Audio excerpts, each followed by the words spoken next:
नमस्कार। Before print से मैं महेश शर्मा।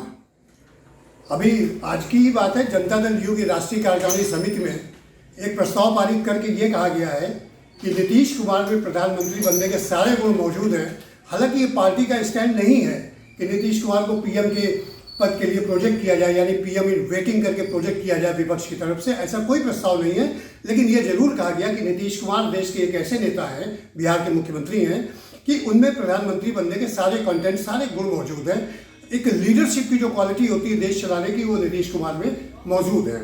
आपको बता दें कि विपक्षी एकता को लेकर के जो कांग्रेस के प्रयास चल रहे थे, जिसमें ममता बनर्जी का एक चेहरा आया पश्चिम बंगाल का चुनाव जीतने के बाद, कि वो विपक्ष का चेहरे के रूप में उनको प्रोजेक्ट किया जा सकता है। इस दिशा में दिल्ली में बैठकें हुई, शरद पवार के यहाँ बैठक हुई, सोनिया गांधी के साथ बैठक, राहुल गांधी ने बैठक की। तो ये इस बीच ये सब चल ही रहा था कि नीतीश कुमार भी ओम प्रकाश चौटाला के यहाँ हरियाणा पहुँच गए। वह पूर्व मुख्यमंत्री रहे ओम प्रकाश चौटाला, वो भी विपक्ष के राष्ट्रीय लोकदल के नेशनल लोकदल के वो हैं, पार्टी के सुप्रीमो हैं। तो उनके यहाँ बैठक करके एक खिचड़ी पकी।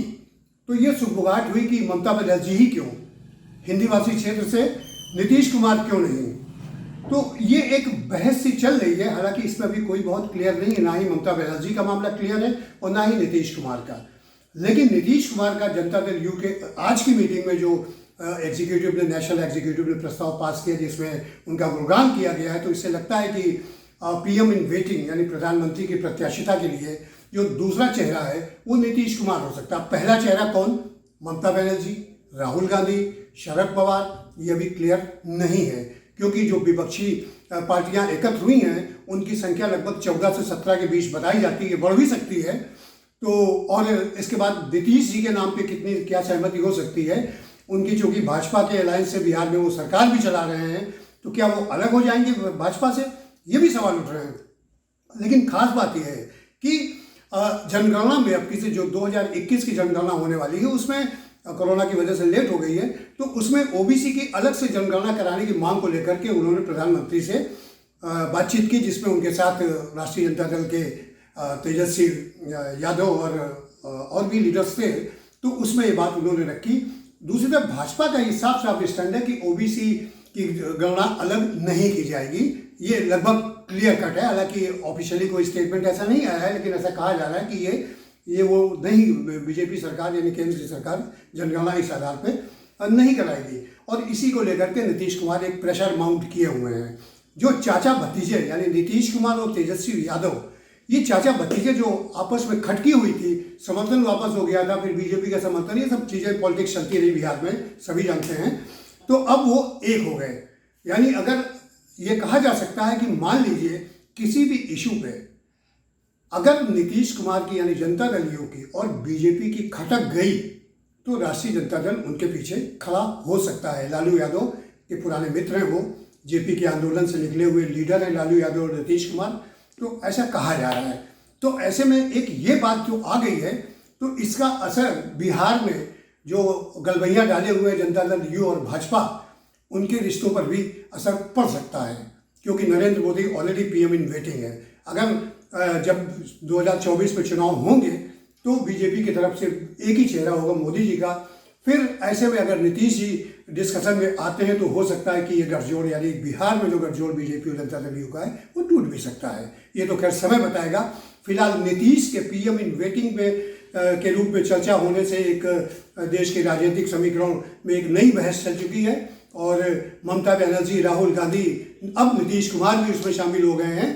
तो ये एक चर्चा गर्म है कि विपक्षी एकता को ये प्रभावित भी कर सकती है और विपक्षी एकता को ये मजबूत भी कर सकती है, अगर किसी एक नाम पर सहमति हो गई तो। बिहार सरकार का और जो नीतीश कुमार जी के प्रयास है उसकी प्रशंसा की। एक और बड़ा सवाल है और वो सर्वसम्मति से आज लोगों ने पास किया। नीतीश कुमार जी प्रधानमंत्री पद के दावेदार नहीं। नीतीश कुमार जी प्रधानमंत्री पद के दावेदार नहीं। हम एनडीए में हैं और हमारे प्रधानमंत्री पद के दावेदार श्री नरेंद्र दामोदर मोदी हैं। लेकिन नीतीश कुमार जी में प्रधानमंत्री का पद प्राप्त करने के लिए सारी योग्यताएं मौजूद, और ये प्रस्ताव सर्वसम्मति से आज हमारी पार्टी की राष्ट्रीय परिषद में पास किया। और we must not be misunderstood. हम नीतीश कुमार जी प्रधानमंत्री के दावेदार नहीं है, लेकिन वो बहुत सारी योग्यता रखते हैं जो किसी प्रधानमंत्री पद के लिए पिछड़ा।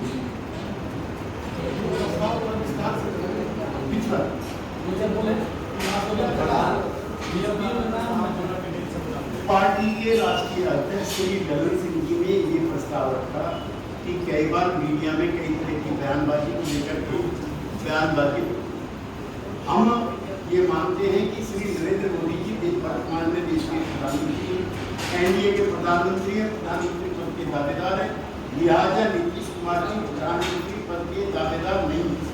1, 2, प्रधानमंत्री बनने के लिए जिन योग्यताओं की आवश्यकता होती है, जिस एक्सपीरियंस की आवश्यकता होती है, जिस डेडिकेशन की आवश्यकता होती है, वो सारी क्वालिटीज नीतीश कुमार के अंदर मौजूद है। ये प्रस्ताव भी सर्वसम्मति से आज राष्ट्रीय परिषद में पास किया। जी सवाल यह है कि योग्यता है तो कल के डेट में क्यों बन सकते हैं? अभी दावेदार नहीं है। मैं इस कंट्रोवर्सी को यही समाप्त करता हूँ, जब वो नहीं है दावेदार तो उसमें बहस क्यों?